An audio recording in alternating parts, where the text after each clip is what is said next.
We're going to not continue on with our judges class. Kenny felt like barely just jumped into it, really. So he didn't think I needed to, kind of jump in on that after only having 1 week. So he asked me to just pick out a topic, whatever I wanted, and for better or worse, we got what we got, right? Hopefully we'll have a good class this morning. As we get all settled, you will want to have your Bibles open to Genesis chapter 1. Your Bibles, your phones, whatever you got, you'll definitely want to use those this morning as much as possible. But we're going to open up with a word of prayer. So I asked Robert if he would open us with a word of prayer before we begin. Most righteous Heavenly Father, we come before Thee this morning, asking Thee to go with us during this meeting. We ask You to guide James as he presents the lesson this morning. It might be in accordance with Thy word. We ask that You go with Kenny and Dewey on their travels, that they may return to us safely. We ask You also, Father, to guide us in this lesson this morning, that we may understand Your word and obey it. And this we ask in the name of Thy Son and our Savior, Jesus Christ. Amen. Amen. Thank you, Robert. Yes, as he mentioned, Kenny is not here this morning, so we aren't starting our normal judges class. I was kind of thinking about it and trying to figure out what to teach on. And I thought I'd kind of make sure that we understand where the nation of Israel is at this point when they are beginning Judges. And I kept kind of going back farther and farther.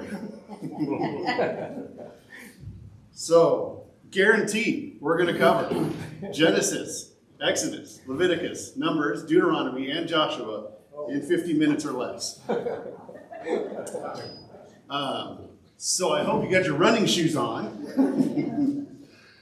We are not wading into the weeds at all. We're not wading into the trees. We're above the highest heights of where we could possibly be, trying to understand where God has brought His people to at this point. By the time that they are entering into the time of the Judges, where have they been?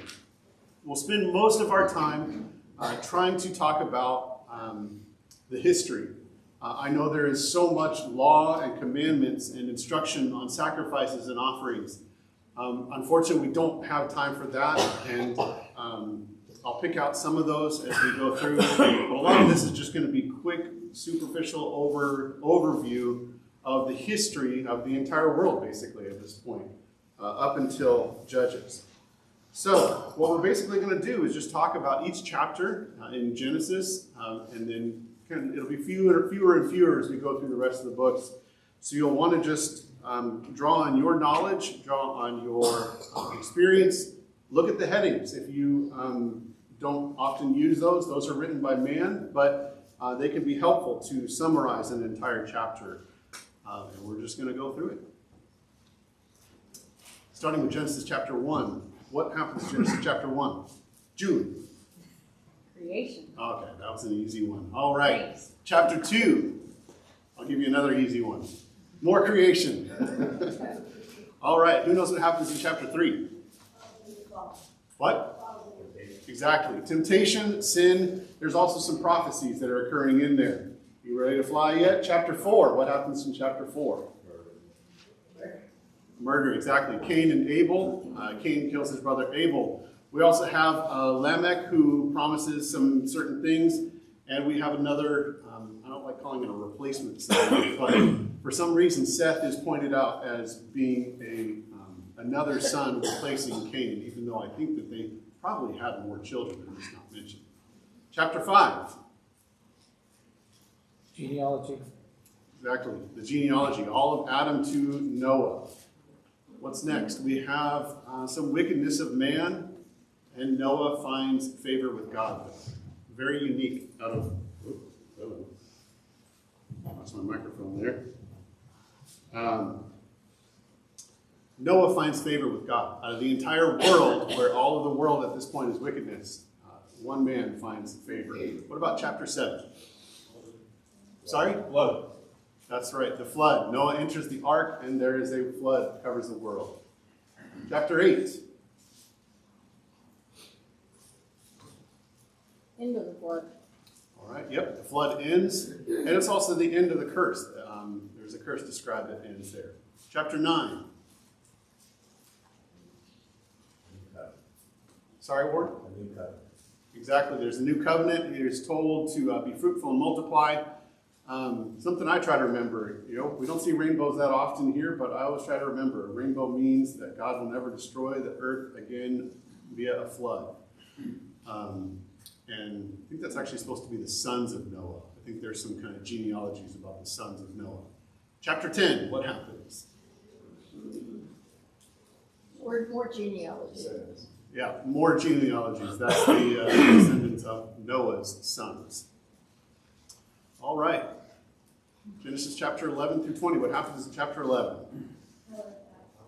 Tower of Babel. And also I think there's a genealogy of showing Shem to Abraham. Chapter 12. Try to bring this up to date for our friends online. Chapter 12. Call of Abraham. Yep, the call of Abraham. There is a promise given to Abraham, and Abraham is in Egypt. Daniel, can I? No. Can you just do the follow Oh, along? Yeah. It's all of the points, Daniel. All of the points just show up at once on there. They're individual here, so you don't have to advance it a ton. Chapter 13, what happens? Abraham and Lot separate. Yep, Abraham and Lot split up. The land is not able to handle both of them. There starts to be some fighting that goes on, and they end up having to split. Chapter 14. Yep, there's a lot of fighting in there, and they end up kidnapping Lot, and Abram goes to rescue Lot at this point. And there's also mention of Melchizedek, who will come back later in the New Testament, a priest that has no beginning and no end, just kind of appears and then goes away. Chapter 15. Canaan isn't ready to be conquered yet. Yes. God's giving Canaan to repent. Mm-hmm. God makes a covenant with Abraham. Who else? Harry, did you say something? Yeah, the promise of the son. Yes, and there's also a promise given to Abram. For those of you who might have come in late, we're just summarize everything leading up to our Judges class that we're focusing on. So we're going to be in Genesis chapter 16 now. Genesis chapter 16, what happens? Sarah tries to help God. Yes. Hagar and Ishmael, who is Abram's son, become a problem. And there's a lot of things to deal with at that point. Chapter 17. Yes? Someone said something. Circumcision. Covenant of circumcision. Circumcision is instituted. Abraham and Sarah get their names changed from Abram and Sarai. And there's a prophecy about a son who should be named Isaac. He's going to come from Abraham and Sarah, not Ishmael. Chapter 18. Abraham bargains with God.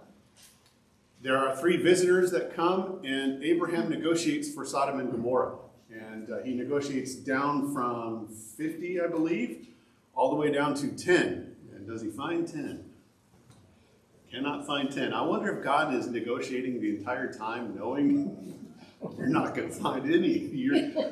It's questionable. Lot and his family, how many of those count?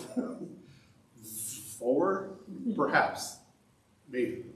5. Well, yeah. So Lot and his wife.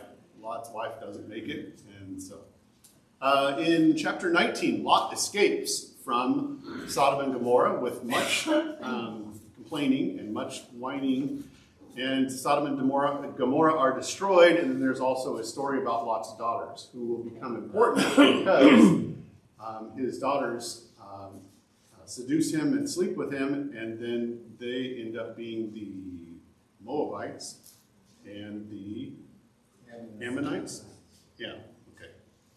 Who are going to be a thorn in Israel's side for many years to come. Chapter 20 is Abraham and Abimelech, which is happens just like Egypt. There's another situation where he calls his wife his sister. She technically kind of is, and then gets him in trouble. Chapter 21. What happens in Genesis chapter 21? Isaac is born. Isaac is born. Hagar and Ishmael are banished because Sarah no longer wants them around. And then there is an oath with Abimelech that is instituted. Chapter 22. Yes, the command is given to sacrifice Isaac. Chapter 23.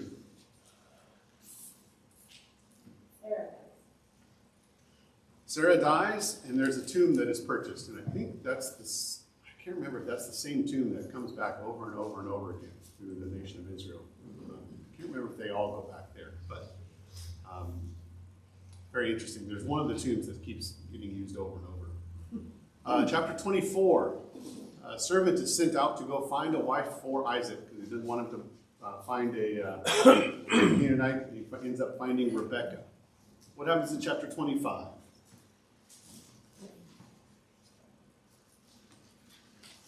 Death of Abraham. The death of Abraham, and Jacob and Esau are born. Chapter 26. The renewal of the promises. Mm-hmm. There is a renewal of the promises. There's also arguments with the Philistines. Isaac and Abimelech, I'm not sure if this is the same Abimelech, run into a situation where he pretends that, like, Rebekah is his wife. Kind of interesting. When you skim through all these things, you start seeing these cycles or similar events happening over and over again, that sometimes if it takes you 4 or 5 weeks to study in a class, you don't always connect all those. But it's interesting to see some of these in an overview. Pretends that it's his sister. Yes. Yeah. Did I say? You said wife. Yes. No, sorry. It is his wife. He pretends that it's his sister, which she is definitely not his sister, so at least he doesn't have the excuse that Abraham did, that there was a half sister or something like that relationship. Chapter 27. Blessings to Jacob. The birthright is stolen. Right, there's stolen blessings. So Esau rejects his birthright. He doesn't care about it, and Jacob gets the blessings. Chapter 28.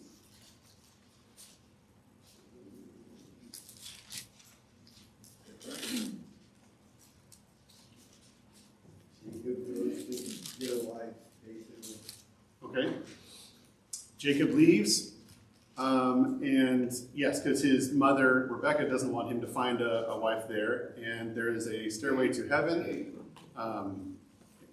Oops, why did I have a comment there at the end? Sorry about that. Chapter 29, Jacob wants Rachel. Jacob gets Leah, and then Jacob ends up finally getting Rachel, and Leah has children, not Rachel at this point. What about chapter 30? It's all the sons of Jacob. Yeah, that is there's more children from everyone. And then also there's this note about Jacob's flocks being stronger than Laban's. Really just showing that God's blessings have continued to be with Jacob, even though there's certain things that are going on that we might not necessarily consider are up to our sensibilities, but God continues to bless Jacob, and he grows stronger, and I don't know if Laban is necessarily growing weaker, but his flocks are not the ideal flocks, and Jacob's are. Chapter 31, what happens?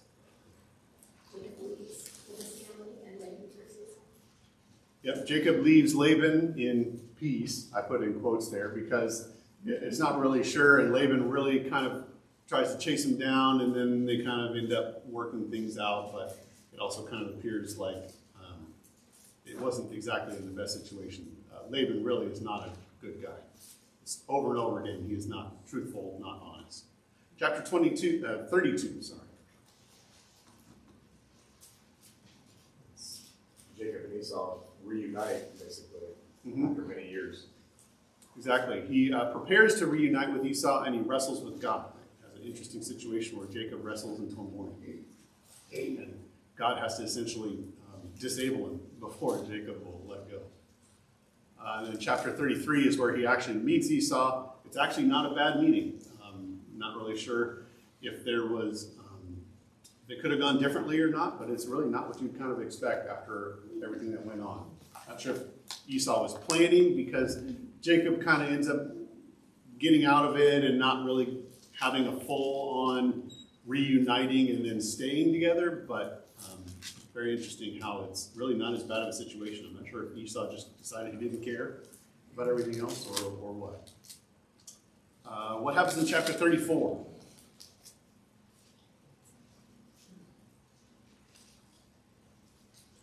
A lot of violence. Yes, so not very good things. This is the one daughter that is mentioned out of Jacob's children, Dinah. She is raped. There's retaliation by Simeon and Levi. Jacob then says, "Oh, you've made me a stink in the eyes of so-and-so." And they're like, "Come on, your daughter got taken advantage of here. We're going to do what we want to do about that." Interesting there. Chapter 35.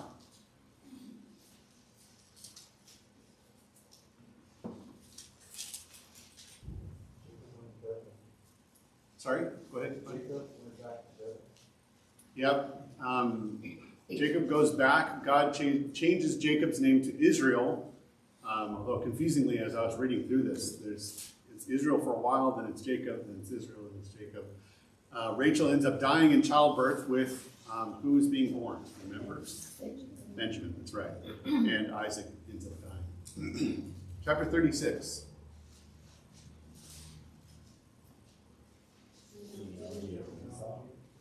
Yeah, genealogies of Esau, who is father of the Edomites, another thorn in Israel's side for many, many years. Chapter 37. Joseph. Yep, Joseph has dreams. His brothers conspire to kill him, but sell him into slavery instead. You see, a lot of these things when we end up talking through Judges and a lot of the nations that are around Israel, they've been around for a while. And, the Israelites know these people. You have Edomites, you have Ammonites, you have the Moabites. All these people are either offshoots or, semi-relatives to Israel, but are not God's promised people. Chapter 38.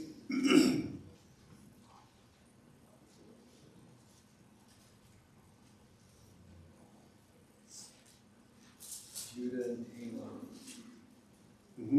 Judah's sons and Tamar, and again, a whole messy situation there, but Tamar is interesting because that's where the lineage of Jesus comes from, if I'm not incorrect there. Chapter 39. We're almost all the way through Genesis. Joseph in Potiphar's house. He's put in prison, though, because of a false rape accusation. Chapter 40 is Pharaoh's servants have dreams, and Joseph, with God's power, interprets those. But they don't remember.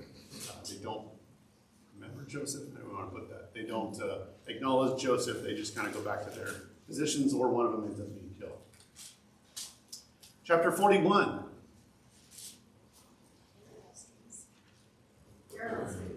Pharaoh now has dreams, and Joseph, with God's power, interprets those. And then I put here, Joseph ruler of Egypt. I mean, he's second in command out of all of Egypt. Amazing for, this Israelite boy who's been sold into slavery and, accused of all kinds of stuff, ends up being second in all power. Really shows God working through all of this. All of this history that's happening is not happening without God.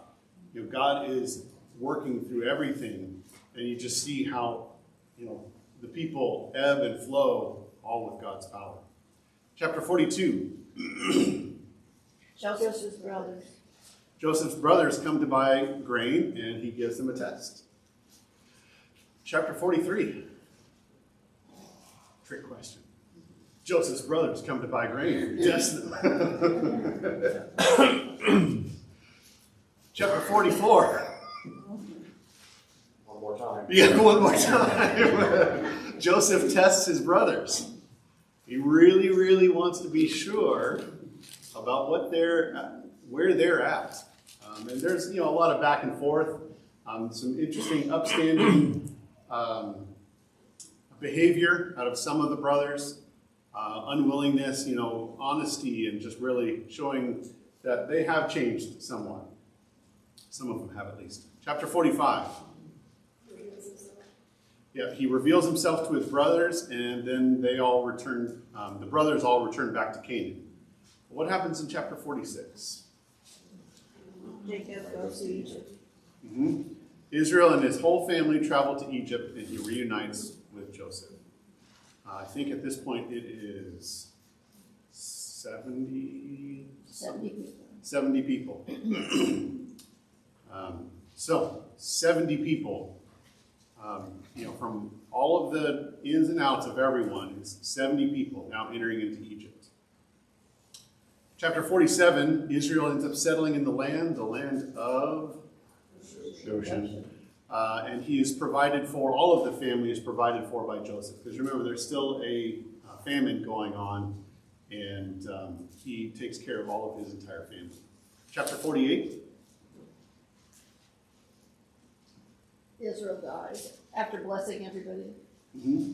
Jacob, yes, he also blesses Ephraim and Manasseh as his heirs along with all the other sons.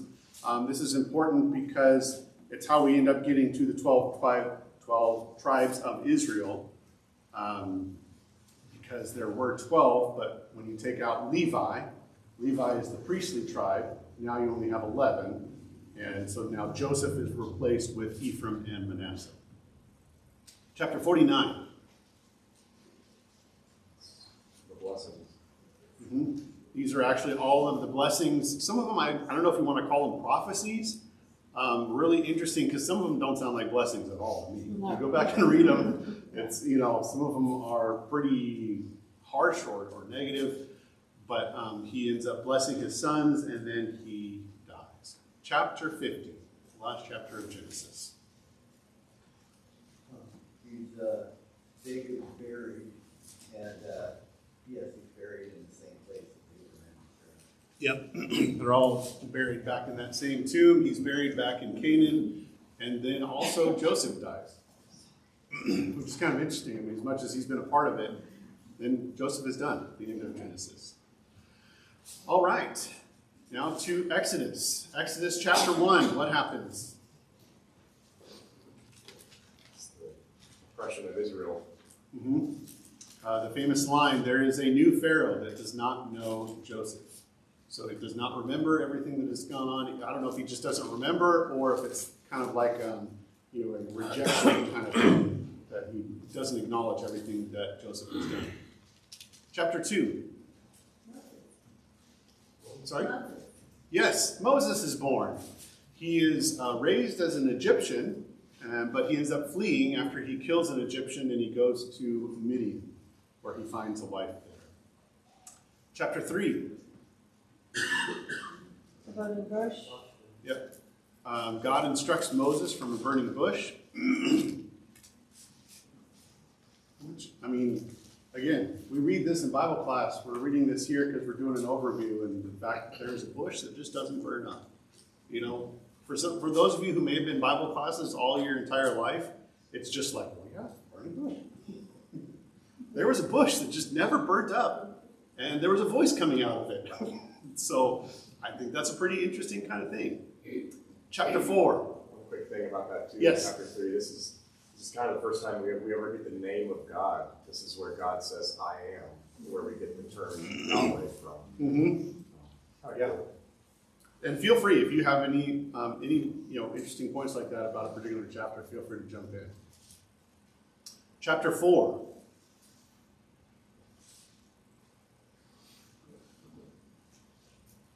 Moses returns to Egypt. And God proves himself to Moses. I summarized it this way. Moses can't talk to him. Yeah. I can't do this, God. I can't. I can't. And just keeps arguing with God. And so God finally says, Aaron's going to talk instead. And then Moses ends up returning to Egypt. Yes. Goes back to Egypt, ready to do his task that is assigned by God. Chapter 5. Persecution of the Yes, running. Yep. Moses talks to Pharaoh. Basically, let my people go. No. And things get even worse for the Israelites. I'm sure they didn't think that they could get worse, but it did. Pharaoh ends up taking away all their supplies and orders them to still be slaves just as much. This 70 people over hundreds and hundreds of years is an incredible amount of people now. When they leave the nation of Egypt, it's estimated somewhere around 1.5 million people, I think, by the time you account up all women and children. It's not a small number of people here who are Pharaoh's slaves. We're not talking about a couple hundred slaves anymore. Chapter 6. some more genealogy. There's the genealogy of Moses. And it talks a little bit about the authority of God. God is saying where he's, why he's saying and telling Moses to do the things he's supposed to be doing. Chapter 7. Yes, Moses and Aaron speak to Pharaoh, and the first plague starts, which is the plague of blood. Who remembers? I think it's the next chapter has. You got it right in front of you, anyways. But the next plague is what? Frogs. What comes after frogs? I think it's Gnats. gnats and then flies. So that is chapter 8. Frogs, gnats, and flies. Chapter 9, what are the next plagues?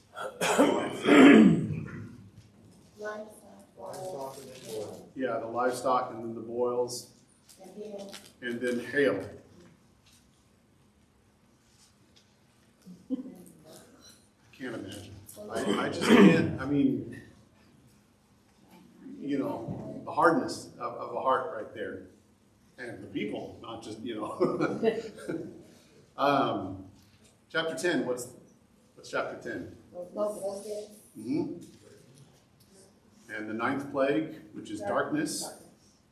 There's only darkness in Egypt, not in the land of Goshen, where the Israelites are living. Chapter 11. The what? Did the river turn blood? No, that was the first one. That's the 10th plague, the death of the firstborn. Although I think it's more described here. I don't know that it actually occurs here, if I remember correctly, because I think chapter 12 is the institution of the Passover, which is, of course, when the angel of death passes over the Israelites. And then, or it's kind of like all mixed in together there. And then Israelites, it's interesting, they don't just leave and leave as slaves. They're instructed to ask from the Egyptians for jewelry, from all these kind of stuff. And the Egyptians just get out. Please leave and take all of our stuff as you go. So it's interesting that this 1.5 million people, as they leave, are leaving leaving with lots and lots of possessions as they go, which is important to remember. Chapter 13, what happens? What? Yes. There's a law about the firstborn, which basically is because God has, passed over the firstborn, he is still requiring that of them later. Pillar of cloud, fire leads Israel. And then chapter 14, Israel crosses the Red Sea on dry land. And importantly, also, the Egyptians are destroyed after they follow in on that same dry land. So they follow in, and then once the Israelites have crossed, then the waters come back, and the Egyptians are destroyed. It's interesting to think about 1.5 million people crossing through the Red Sea on dry land. Sometimes we get our mental images of, even the biggest movie set. I'm sure you've all seen the Ten Commandments, right? But, 1.5 million people is a lot of people to go through. And it also makes you think, well, Pharaoh's going to think, well, 1.5 million people just went through. I guess this is just what the situation is going to be. I can go through. And they're not able to. God ends it. Chapter 15.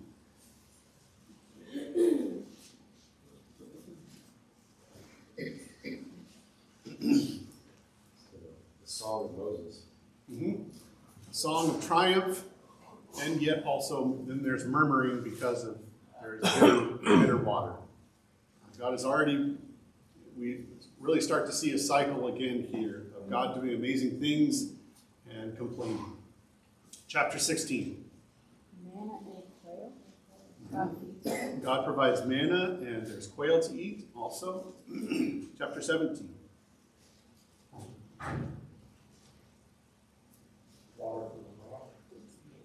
God provides water, and then Joshua defeats Amalek when Moses is raising his hands. There's a situation where his hands get tired and they droop and they start to lose, and so two people hold Moses' hands up until they win the battle. Chapter 18.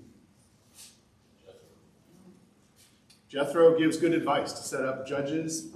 These are not the judges that we're going to be talking about in our class, but rather a series of, more and more important. Like here's this many judges over this many people, and then the matters can travel uphill to Moses as they need to in order to take some of the load off of him. Chapter 19. Mount Sinai. Yep, they go up to Mount Sinai, and God speaks directly to Moses, face to face. Chapter 20. 10 commandments are given, and then there's also some instructions on altars. Chapter 20.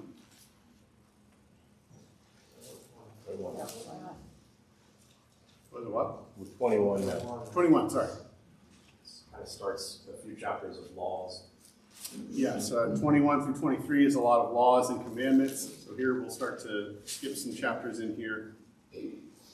Chapter 24 is Moses, Aaron, Nadab, and Abihu, which names we will hear later, and 70 elders approach God, and then stone tablets are given. It's interesting in reviewing all this. You may remember the story of Nadab and Abihu who are offering strange fire. They're involved in the story quite a bit. It's not their first day in the job when they offer the strange fire. Chapter 25.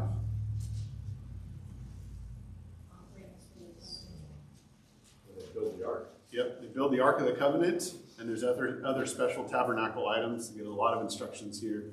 Chapter 26. Plans for the tabernacle. Yep, plans for making the tabernacle. Chapter 27. There's instructions for the altar and the courtyard. Let's see, chapter 28 is instructions on the priest's clothing. And this is where they start using all the things that they got from the Egyptians. Exactly. They said that's one reason why it's important that we understand they took all these things and they start using all of these things. All the gold, the silver, all the precious metals, precious gemstones, cloth, everything like that is all starting to be used. And there's also special talents are either being given or being realized that there are certain men and other people who are not designing this, but able to implement all of these commands.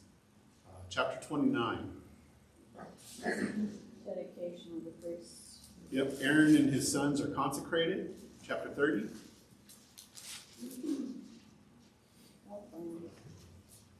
More instructions on the altar, and also about perfumes and oils. There was very specific instructions given for everything. Chapter 31 has artisans and also instructions about the Sabbath. So again, there were special people who were designated to do all these things. In chapter 32, we have the story about the golden calf. James, Yes? you're going to see now why the Pharisees and the Sadducees did so much when they talked about this. Because they were like, okay, this is what God instructed, so we need to follow this exactly. Yeah. And just kept going with it. So, Yeah. I mean, that's kind of hard to get out of something. Their forefathers were told to do all that, were instructed to do it. And not just told to do it. They saw, and there's a few little examples. You'll find little examples in some of the books of law and commandments where so-and-so didn't observe the Sabbath. What happened? They were stoned. oh, a real person. It wasn't just like, oh, all these commandments and that, probably everyone obeyed them. Well, when they didn't, the Bible records certain situations. Chapter 33. I think I wrapped this one up here. Israel humbles itself. This is the situation where Moses sees God's glory. He asks to see God, and God tells him, I'll put you into the cleft of the rock, and you can see the back of my glory. And that's as much as any human being has ever seen here on this earth. Chapter 34. What? Yeah, the new tablets of stone, because Moses has destroyed the old ones at the golden calf. They're commanded to obey, and Moses glows. He's spent so much time talking directly to God that his face is shining, and he has to cover it up. Chapter 35.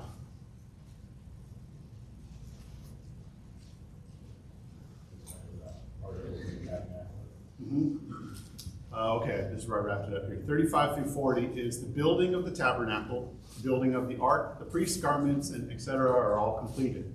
And there is an interesting note where a few different times here at the end of these, it says they did everything exactly the way the Lord told them to. Really interesting. Moses checks things out, and he sees they were told to build the tabernacle. They did exactly what they were told to do. It's interesting. I'm not sure, these are not that, it doesn't seem like that far after the golden calf, where they're just inventing worship for them to do. But when he gives them an instruction, a lot of times they manage to carry it out. One just quick comment or observation about that. These sections are often, kind of considered meticulous, or like, oh, why would you ever just read that just because? But it really is so telling about God's character, just about how separate and how specific he is in what he desires for his people. He wants something very specific and holy for them. And these sections just really accentuate that. Yeah. Keith, go ahead. I was just going to say that this also is a great example of contrast of proper leadership. We all are sheep.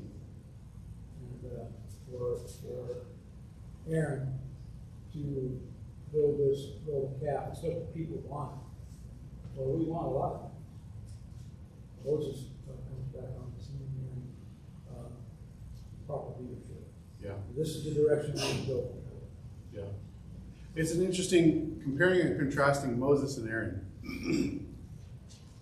It's interesting that Moses, I started out with that. I can't speak to God. I can't do all this.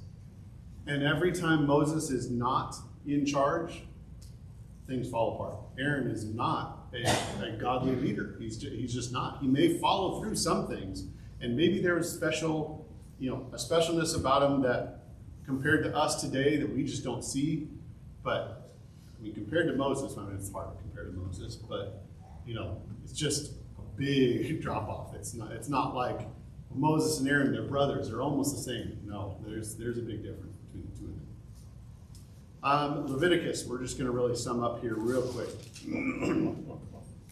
There are two really, it's all about the laws, all about the sacrifices, the offerings, the commandments. If you ever think, again, you wonder about the situation where Nadab and Abihu later offer strange fire, and you're like, well, why is that such a big deal? God listed everything for them to do. It's basically an entire book on this. And in Deuteronomy, again, we'll just kind of sum up in one slide. It's all of what God wanted them to do.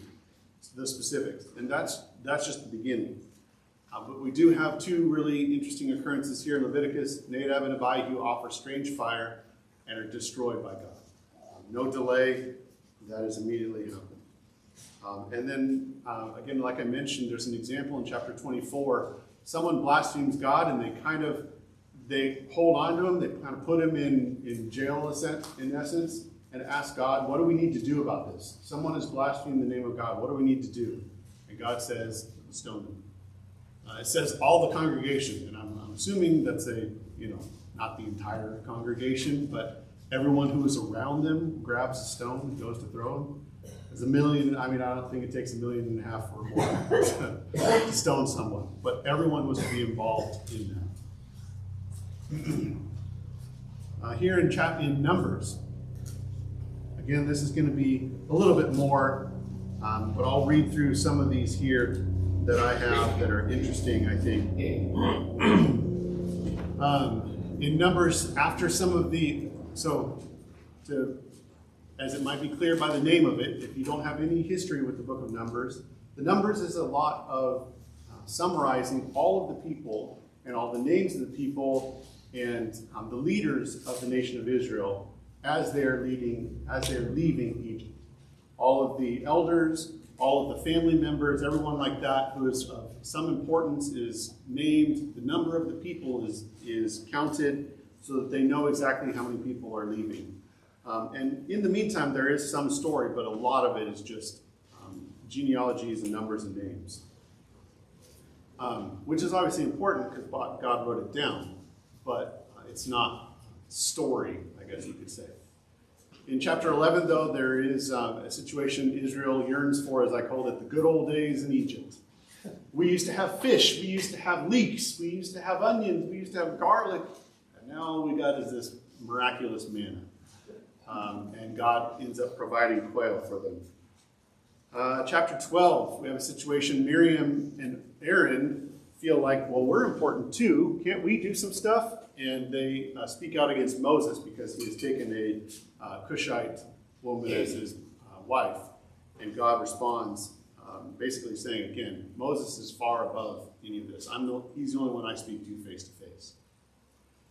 Chapter 13, spies are sent into Canaan and report back. It is not a good report, of course, because they are afraid. They appear to be shorter than the people of the land. They're giants. And they come back and they're just terrified of the other people. Joshua and Caleb are the only two who say, we can do this, we can go. And it's not enough to convince everyone else. And then there's a punishment for wandering in the wilderness. There's 40 years.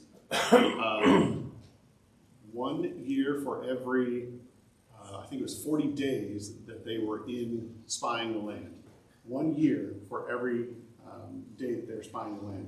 And everyone who is over the age of 20 will die in the wilderness. Every single person, other than Moses, Joshua and Caleb. I was trying to figure out if I included Aaron or not in that. I don't think so, but I have it up here later. 16 and 17 is, again, another rebellion, and Moses' leadership is again secured. There's a lot of rebellions that keep coming up here, and I'm not sure why. Moses seems to be a really good leader. Chapter 20. Unfortunately, Moses here, though, disobeys God. God tells him to speak to the rock, and Moses strikes the rock, disobeying God. Here, Aaron does die. It's interesting, though, God still provides water for his people. Even when Moses is disobeying, he is still providing for his people. There's victory over the nearby nations and cities. In interesting 22, 23, and 24, we have the stories of Balaam, who can only bless and not curse Israel. A lot of interesting stories in there. Chapter 32 is the tribes of Reuben and Gad. They really like the land on the other side of the Jordan, and they don't want to go, they don't want to settle in the promised land, but they agree to fight with Israel as they're going through. And then chapters 34 and 36, again, kind of wraps up who is there, who goes to which part of the land, what part of the land they're going to. All of the detail is included, from boundaries and everything is included. God is very specific about what happens. In Deuteronomy, basically this is a restating of all the laws and the relevant events since leaving Egypt. And remember, if every single person who is over the age of 20 has now died, when they're ready to enter the promised land, they're done with wandering, they're probably going to need a refresher on all these laws that were given to all the people who are now dead. So this is Moses giving a restatement of everything. Yeah, so it's Moses, Joshua, and Caleb are the only ones alive over the age of 20. Joshua is appointed to lead Israel. He is the one who is chosen by God. There is a song of Moses that is written down for us. This is almost the end, chapter 33. Moses blesses Israel. And then finally, we have the death of Moses. He will not enter the promised land because of his sin in striking the rock. And we've got a couple minutes left for Joshua, bringing us right up to the edge of Judges. In Joshua chapter 1, again, it's re-emphasized that Joshua is the new leader of Israel. He's not quite the same as Moses. He's definitely very faithful. He definitely believes, but he is not quite the same as Moses. There's an interesting story in chapter 2. Who remembers what Joshua chapter 2 is about? Spies are sent out again. Mm-hmm. And Rahab somehow is going to end up in the lineage of Jesus. A prostitute, Rahab, is in the lineage of Jesus here, and she mentions she's in the city of Jericho, which they are going to go spy out, and she hides the two spies. Her faith is amazing here. Chapter 3, what happens there?